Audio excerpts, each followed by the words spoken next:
steamroller.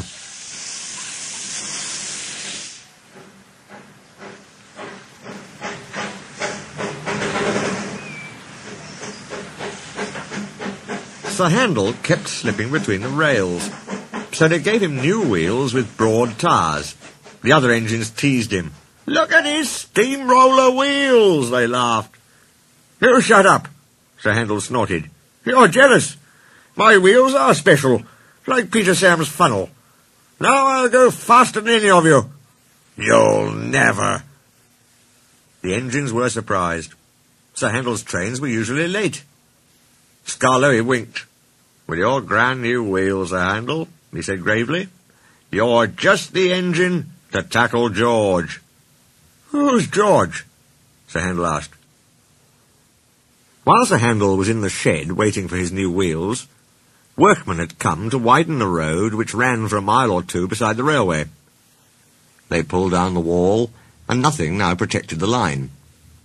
George was their steamroller.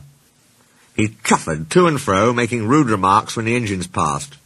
"Railways are no good," he would say. "Pull 'em up. Turn 'em into roads." Skarloey had often heard that talk before, and he warned the others to take no notice. But he hoped that when the two boastful engines met, he and the others would have some fun.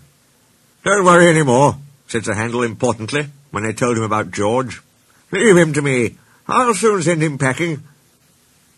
Next morning, George was standing near the halt by the level crossing. "Ah," he said, "you're Sir Handel, I suppose." "And you, I suppose, are George." "Yes, I've heard of you." "And I've heard of you. You swank around with steamroller wheels, pretending you're as good as me." "Actually," said Sir Handel sweetly, "I'm better. Goodbye." He puffed away.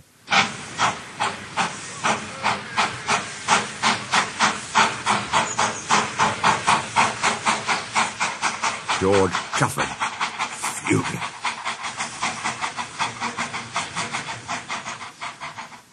One afternoon, Sir Handel had to bring a special load down after the last train had gone. When he reached the road, he saw George trundling home.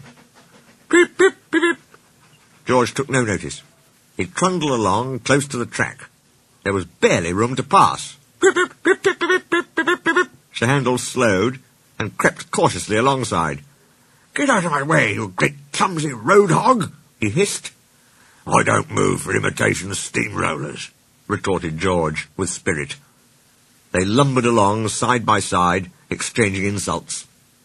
No one could ever explain what happened next.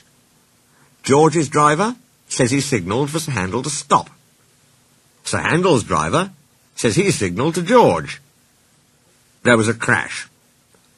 The brake van tilted sideways, and the guard scrambled out to find George's front roller nuzzling his footboard.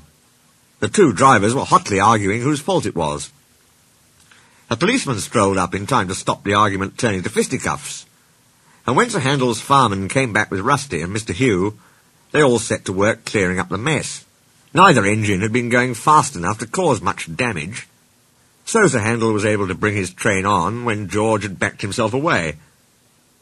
Next day, the workmen put up a fence between road and railway and then went away, taking George with them. This was because they'd finished their work. But Sir Handel thought he had made George go away. He was more conceited than ever, and talked everlastingly about steamrollers. "Oh dear," whispered Skarloey one evening, "he's worse than ever. I'm sorry my plan was no good." "Never mind," said Rusty.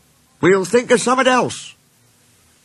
But they had no need to do that, for some boys came and asked Mr. Hugh if they could look at the engines.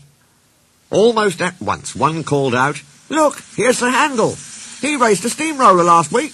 The roller nearly beat him too. It was most exciting." Sir Handel never mentioned steamrollers now.